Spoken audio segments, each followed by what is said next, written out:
The Galactic Deathworld Council had existed for over 1,000 years. It was made up of the toughest, most dangerous species in known space, races that came from worlds where survival was never guaranteed. These planets were called Deathworlds because just living on them was a daily fight. Volcanoes that breathed fire, oceans filled with predators, skies that rained acid. These were normal to the beings who sat around the massive stone table in the center of the council chamber.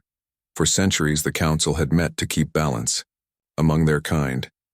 They made rules about wars, trade, and who could colonize which stars. No one outside the Deathworlders had ever been allowed to join. Not until now. A small war had broken out between Earth and a minor galactic empire known as the Varn Collective.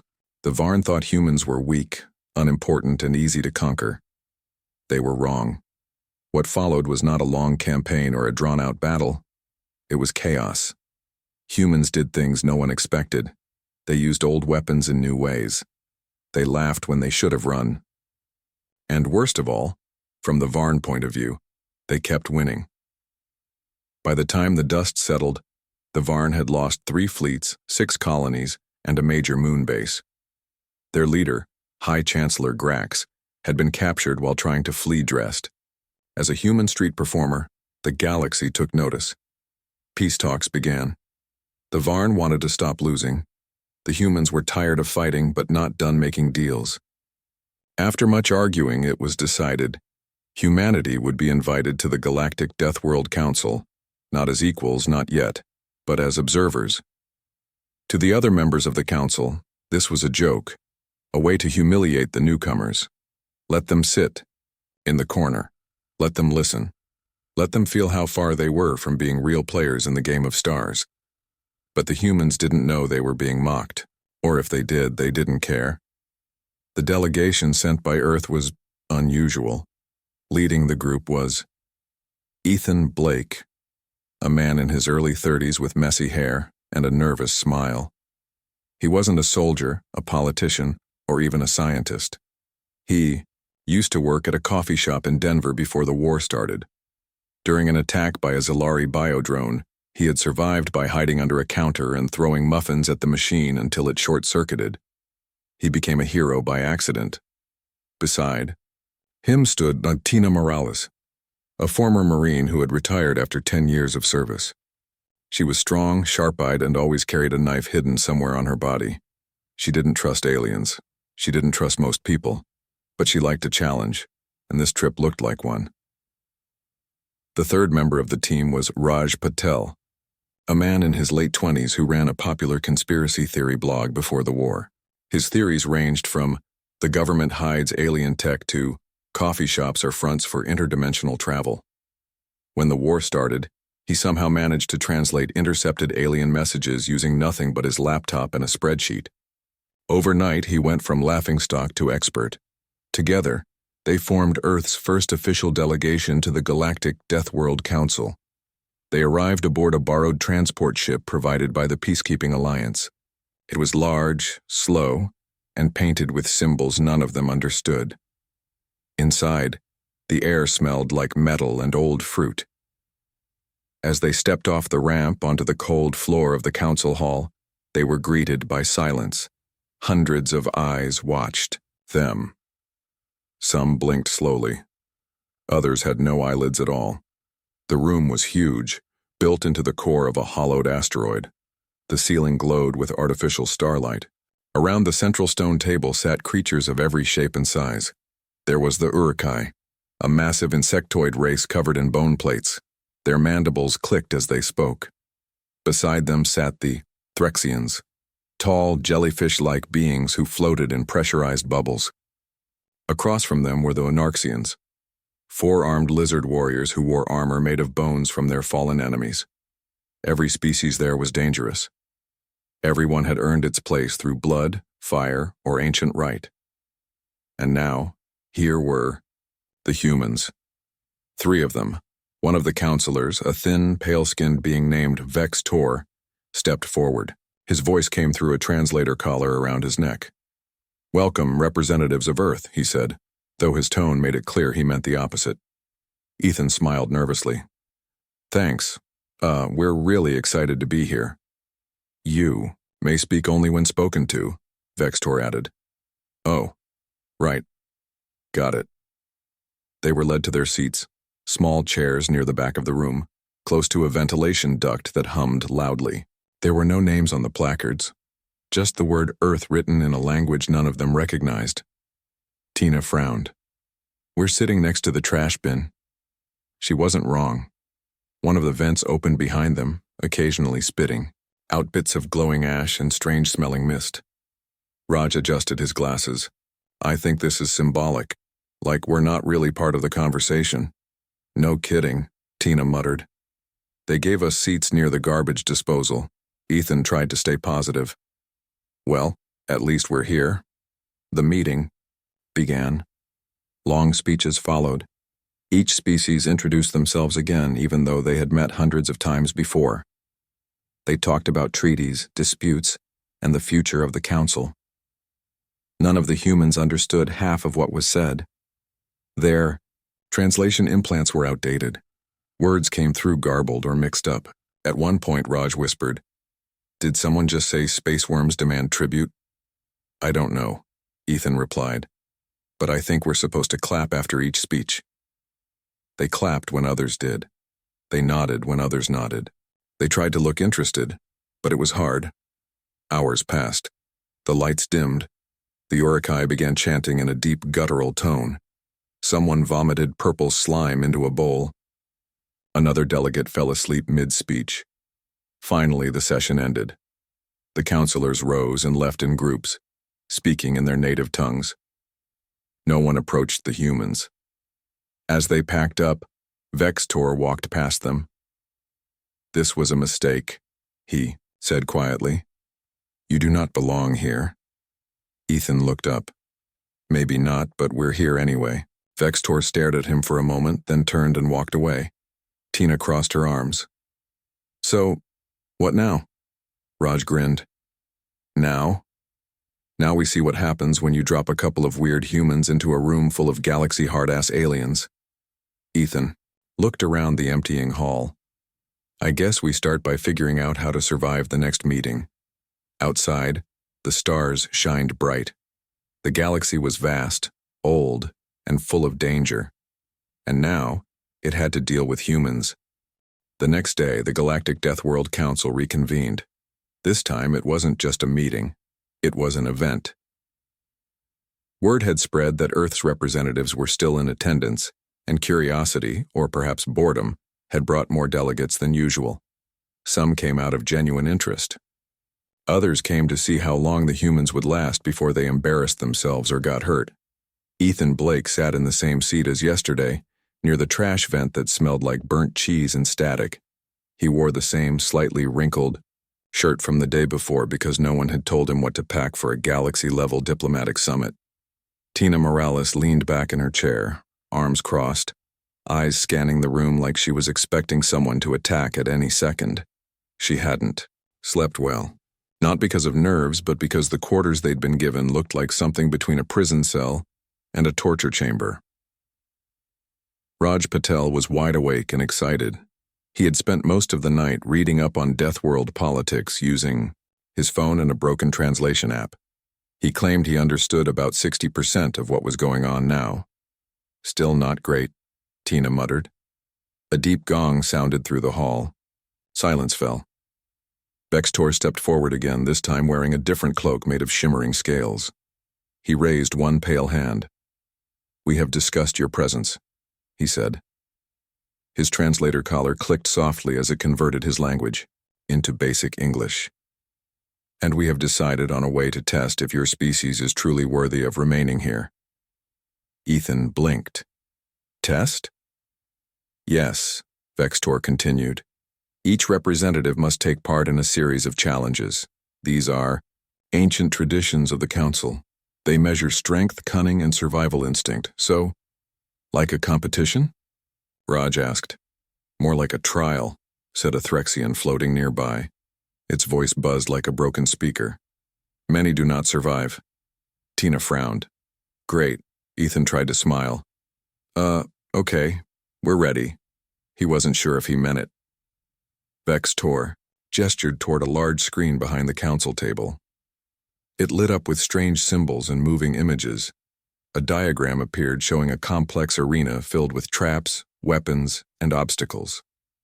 "The first challenge begins now," Vextor announced. The crowd stirred. Some members of the council looked pleased. Others seemed bored. A few watched with quiet concern.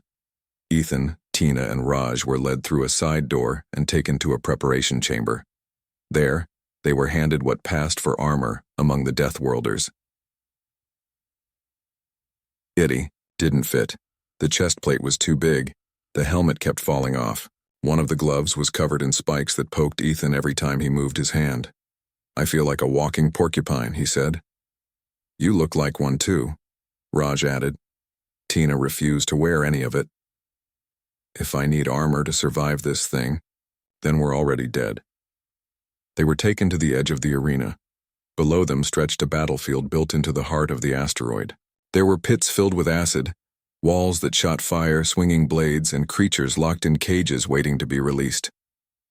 Other representatives stood at different entry points around the arena. Each one was from a deadly world. Each one looked ready for war. Ethan swallowed hard. "I think we're supposed to run into that. Or fight," Raj said nervously. Tina cracked her knuckles. "Let's get this over with." The gong sounded again. The gates opened. Most of the other fighters charged forward. Some leapt across platforms. Others climbed walls with claws or fired weapons at unseen enemies. Ethan hesitated. Then by accident he stepped on a panel in the floor. The arena changed. Lights blinked. Machines hummed. The trap-filled battlefield shifted. "What did you do?" Tina asked. "I don't know," Ethan shouted back. Suddenly the acid pits sealed shut. The firewalls turned off. The swinging blades stopped mid-air. The entire arena became safe. Silence followed. From above, Vextor stared down at the scene with disbelief. "What is happening?" he demanded. Raj looked at the control panel Ethan had stepped on. He tapped a few buttons, squinting at the alien text. "I think this thing runs on some kind of ancient code," he said. "Like really old programming. I've seen stuff like this in retro video games." "You can fix it?" Tina asked. "I can mess with it," Raj replied. Before anyone could stop him, he started pressing buttons. The arena lights flashed red, then green, then blue. One of the cages opened. A creature with 6 legs and glowing teeth stumbled out, sniffed the air, and promptly tripped over its own tail. Another button press caused a pile of boxes to fall from the ceiling. One hit Ethan on the head. "Ow!" "Sorry," Raj said without looking away from the controls. Meanwhile, Tina had wandered off. She found a pile of unused explosives near the edge of the arena. Her eyes lit up. "Hey," she said, holding up a small detonator. "We can use these." "To do what?" Ethan asked. "To make things more fun," she replied. Back in the stands, the council members watched in confusion.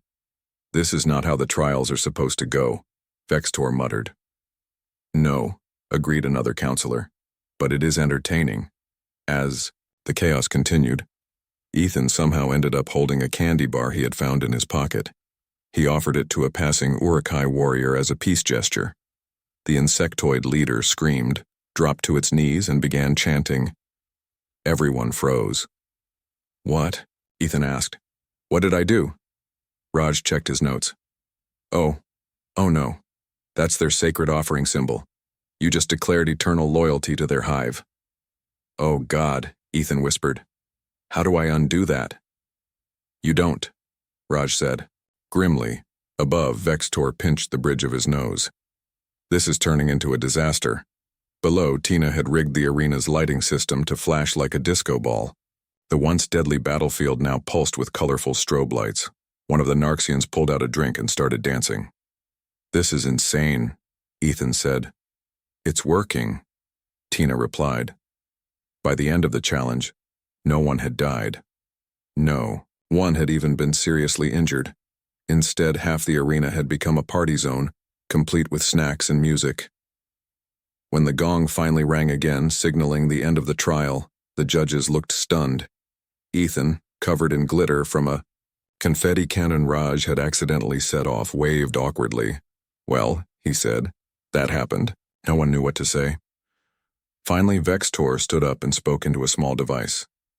"The results will be reviewed," he said stiffly. "You may return to your quarters." As they left the arena, Tina grinned. "That was awesome." "I think we broke the rules," Raj said. "No," Ethan said. "I think we made new ones." Behind them, the council chamber buzzed with debate. Some called it cheating, others called it genius, and a few, quietly, began to wonder if maybe, just maybe, the humans weren't as weak as they had thought. The next morning, Ethan Blake woke up to a message blinking on his wristpad. It read, "You are summoned to speak before the Galactic Deathworld Council."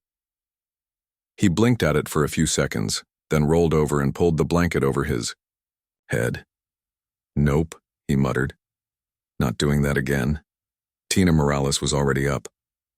She stood by the window of their quarters, arms crossed, watching the stars move slowly outside. Their room was carved into the side of the asteroid where the council met. A cold, dim place with flickering lights and a weird smell like burnt toast.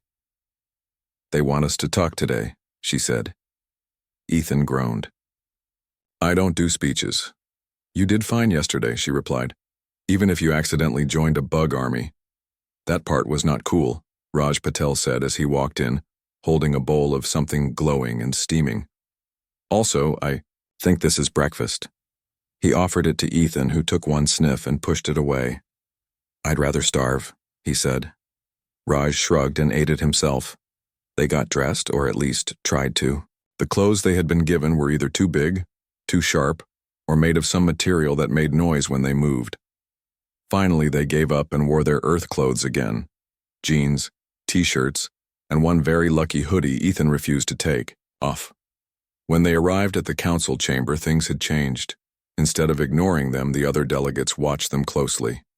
Some whispered, others stared. A few even nodded in what might have been respect or maybe confusion. Ethan wasn't sure which was worse. Vextor stood at the center of the room, looking tired. "We have reviewed the results of the trial," he announced. "And we must admit, you survived." Ethan blinked. "That's all?" "No one has ever survived without fighting," Vextor added. "You turned traps into toys, weapons into tools, and danger into celebration." A Threxian floated nearby and hummed softly. It was amusing. Another delegate, a four-armed Narxian warrior, grunted.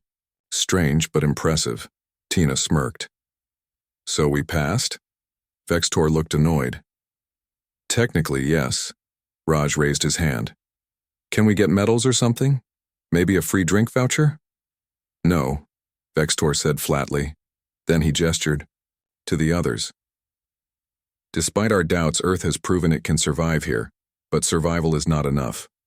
We must know if your species can be trusted." Ethan frowned. "Trusted how?" Vextor stepped aside. Another figure stepped forward. It was an alien unlike any they had seen before. Tall, thin, with dark skin that shimmered like glass. It wore a long coat and spoke in calm, careful words. "I am Kylven of the Rethari," it said. "We are watchers, observers. We do not fight. We do not rule. We only watch." Ethan nodded slowly. "Like space spies?" Kylven tilted its head. "If that makes sense to you, yes. I like him already," Tina said. Kylven continued. "We have studied your kind since first contact. Your behavior is unpredictable. You laugh when you should fear. You create when you should destroy. And most strangely, you share." Raj grinned. "Yeah, we do that." Kylven looked at each of them in turn. "You gave food to an enemy leader. You disarmed ancient traps. You invited others to dance during battle." Ethan rubbed the back of his neck. "We just wanted to make things less scary." Kylven nodded. "That is why we fear you." There was silence. Then the Rethari diplomat reached into his coat and pulled out a small device. "This is a message from the outer systems," he said. A rebellion is forming, not against the council, but against order itself. They believe the galaxy must change, and they believe humans will help them. Ethan stared at the device. What does that mean? It means, Calvin said, they want you to join them. Tina's eyes narrowed. Who are they? A mix of exiles, warriors, and dreamers, Calvin replied. They call themselves the Free Stars. Raj leaned in. Do they have snacks? No, Calvin said. But they have ships. Ethan looked at Tina, then at Raj. We're not joining anyone, he said finally. We didn't come here to start wars. Calvin studied him. Then, slowly, he smiled. Perhaps that is why you are dangerous. Later that day, rumors spread through the council like fire. The humans had been offered a place in a rebellion and refused. Some saw it as weakness. Others saw it as strength.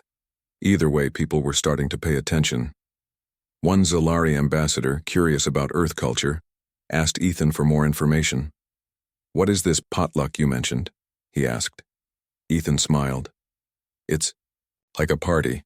Everyone brings food. We eat. We talk. No fighting. The Zalari thought for a moment, then nodded. I would like to try this. And so, later that week, the first intergalactic potluck was held in the council hall. Tina brought homemade chili. Raj brought weird energy bars he made in his room. Ethan brought cookies. Aliens showed up confused, cautious, and skeptical. But they stayed. They ate. They talked. And for the first time in history, the Galactic Deathworld Council laughed together. Back in the shadows, Vextor watched the scene unfold. He sighed deeply. This is madness, he muttered. Beside him, a Urkai warrior clicked its mandibles, but it is also different. Vextor frowned. Different is dangerous. The Urkai nodded. Yes, that is why we are watching. Outside, the stars shined quietly, and somewhere far away, the Free Stars waited. But for now, the humans had done something no one expected. They had changed the game without firing a single shot. The Galactic Deathworld Council had never been this loud, shouting, arguing. Some species even slammed their fists on the stone table hard enough to crack it. Others hissed, growled, or made strange humming noises that vibrated through the walls. It wasn't just noise, it was chaos, and at the center of it all were three humans, Ethan Blake, Tina Morales, and Raj Patel, sitting in their usual spot near the trash vent, trying not to look like they had anything to do with what was happening. They did everything had started with the potluck. A simple idea. Bring food, eat together, talk. But for the Deathworld Council, it was a big deal. They didn't do casual gatherings, they didn't do trust-building exercises. They certainly didn't do pass the dip. But now, they had, and things were falling apart because of it. Vextor stood up from his seat and raised his pale hands for silence. This madness must end, he said, voice sharp with frustration. We are not a group of schoolchildren sharing snacks. We are warriors, leaders, rulers of death worlds. A Narxian, warrior grunted. The food was good. Another council member, a Threxian floating in a bubble, buzzed through its translator collar. I enjoyed the potato salad, Vextor groaned. This is not the point. From across the room, Calvin of the Rithari watched quietly. His dark, glass-like skin shimmered under the artificial starlight. He turned to Ethan. You have done something no one expected. Ethan looked confused. We just wanted people to stop yelling long enough to eat. Calvin tilted his head. That is exactly why you are dangerous. Before Ethan could reply, a new voice echoed through the chamber. We demand justice, shouted a tall alien covered in jagged armor. He had 4 eyes, 2 horns, and a deep voice that rattled the bones. The duel was unfair. Silence fell. Everyone turned to look at him. Tina leaned toward Raj. Wait, there was a duel? Raj checked his notes. Yeah, yesterday, between the Vorak and the Drelth. Tina frowned. What's a Vorak? Big guy, Raj whispered. Teeth like knives. Also, he cries when he wins. Ethan blinked. Why are we only hearing about this now? Because apparently, during the post-potluck meeting, someone had challenged someone else to an ancient ceremonial duel.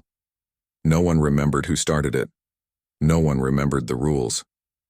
But everyone agreed it was supposed to be a serious moment of honor, until Raj had walked in, pointed at the ceremonial weapons and said, "Hey, those look like lightsabers.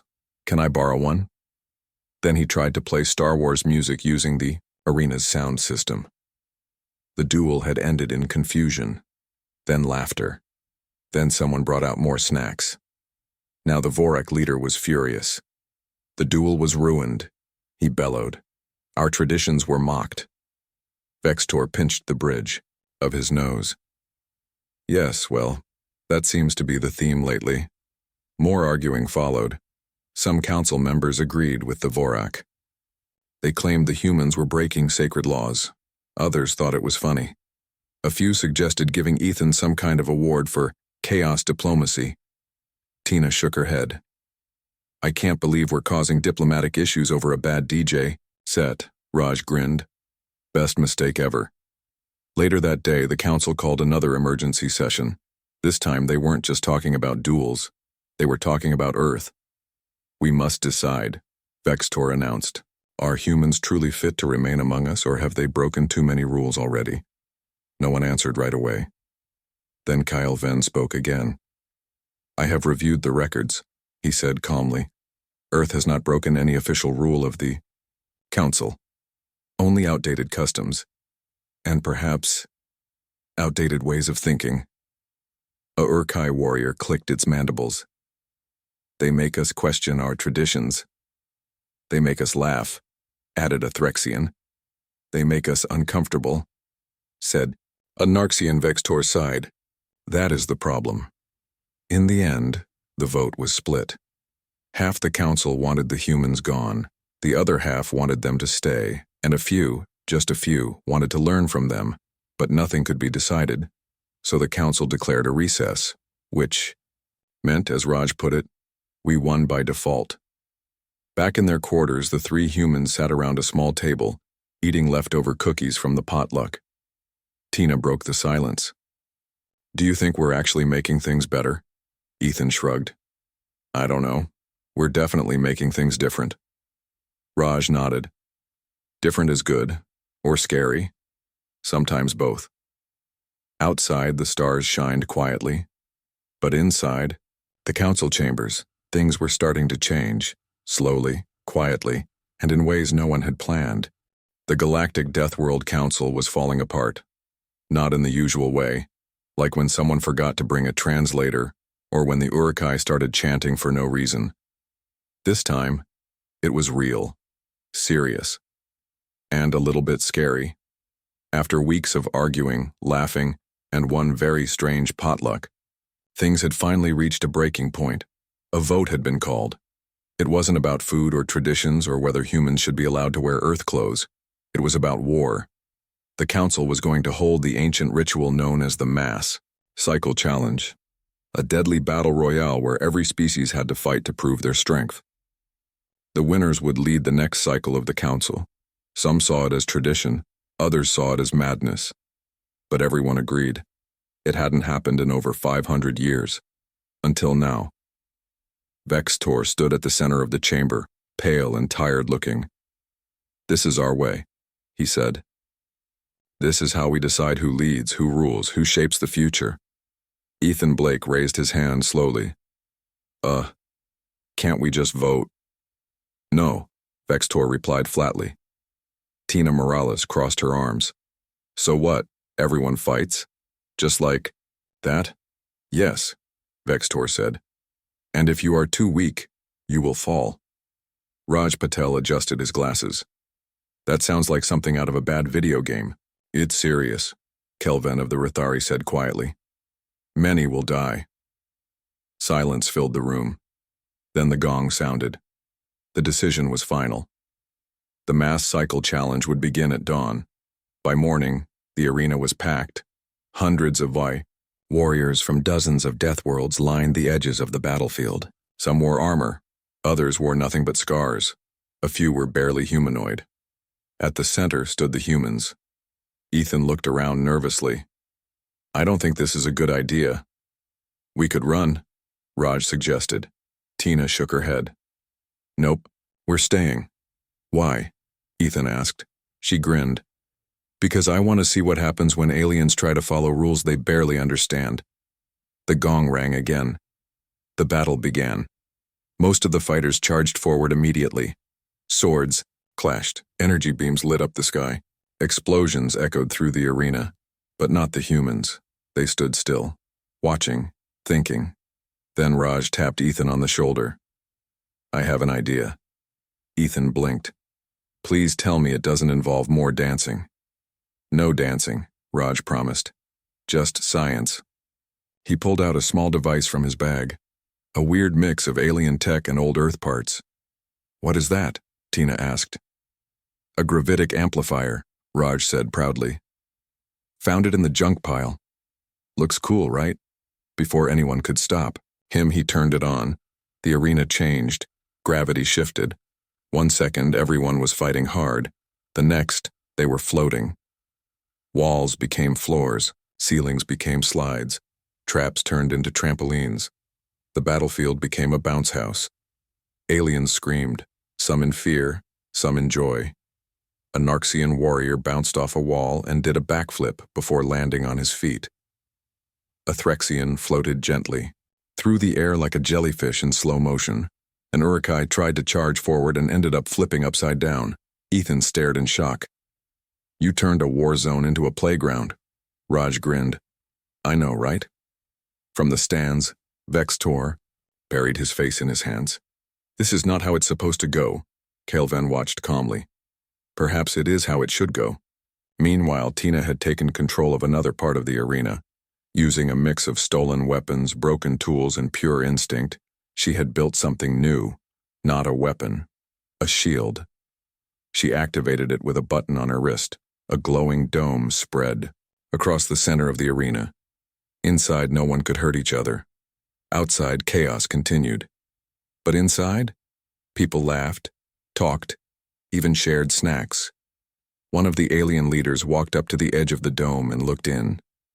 "I do not understand," he said. "Why protect instead of fight?"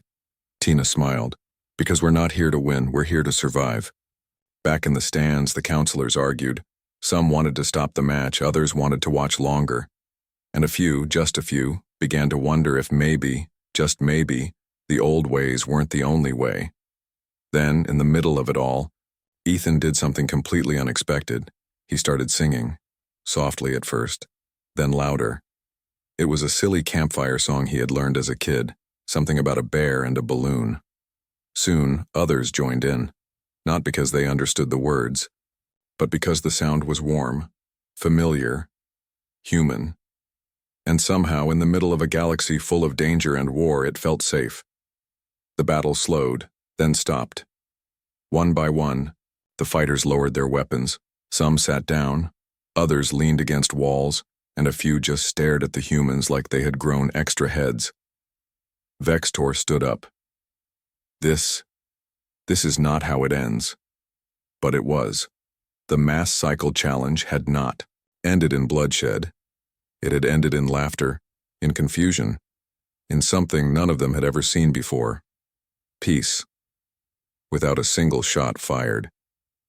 The Galactic Deathworld Council didn't end in fire. It didn't end in war. It ended with silence. Hundreds of warriors stood in the arena, weapons lowered, eyes wide. Some were still floating gently from Raj's gravity experiment. Others sat on the bounce house floor eating snacks they had pulled from pockets or packs. No one was hurt, no one had won, and somehow, everyone felt like something had changed. Vextor stood at the edge of the battlefield staring at the humans like he couldn't believe what he was seeing. "This is not how it ends," he muttered. But Kyle Venn of the Rathari stepped beside him. "No," the Rathari said quietly. "This is how it begins." Later that day, the council met again, this time not to argue but to decide what came next. because the old ways had failed. The mass cycle challenge had been meant to prove strength through battle. Instead, it had proven something else, that there were other ways to solve problems, that laughter could stop war, and that 3 weird humans from Earth had broken every rule without meaning to, and made things better anyway. Ethan Blake sat in his usual spot near the trash vent, looking tired but proud. Tina Morales leaned back in her chair, arms behind her head. Raj Patel scribbled notes furiously in a small notebook labeled, "Alien Customs I Don't Understand, Yet." Vextor stood before them. "The Galactic Deathworld Council is no more," he said, voice tight. "It has served its purpose for over 1,000 years, but now we must change." A Uruk-hai warrior clicked its mandibles. "Then what will replace us?" Kaelvin stepped forward. "A new group," he said. "One built not on fear, tradition, or blood, but on understanding." He looked at Ethan. "And Earth will be part of it." There was a pause. Then murmurs spread through the room. Some nodded, others frowned, but no one argued, at least not out loud. Finally, Vextor turned to Ethan. "You have done something no one expected," he said. "You have changed the galaxy." Ethan blinked. "I just wanted people to get along." Vextor sighed. "That may be the most dangerous thing of all." A new organization was formed, not the Galactic Deathworld Council, but the Commonality of Weird Planets. Its goal? To bring together species that had never worked together before, to share ideas, to trade knowledge, and to avoid unnecessary wars. It wasn't perfect.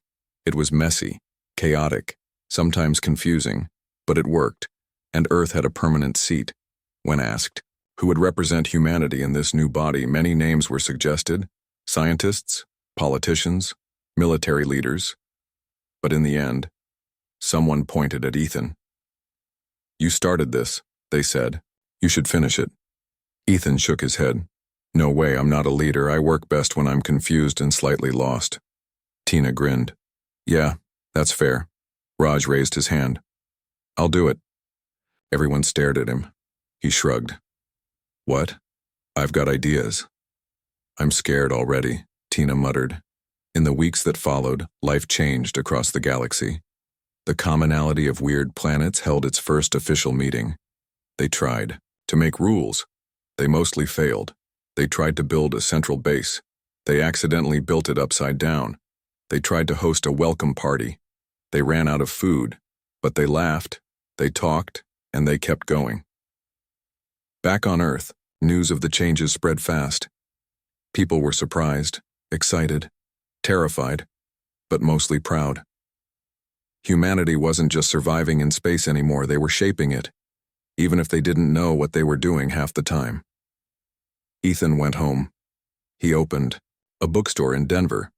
It sold books about aliens, space travel, and conspiracy theories. Raj became a minor celebrity. He wrote a book called "You're Doing Xenopolitics Wrong." It became a bestseller. He hosted a late-night show where he interviewed alien diplomats while eating strange snacks.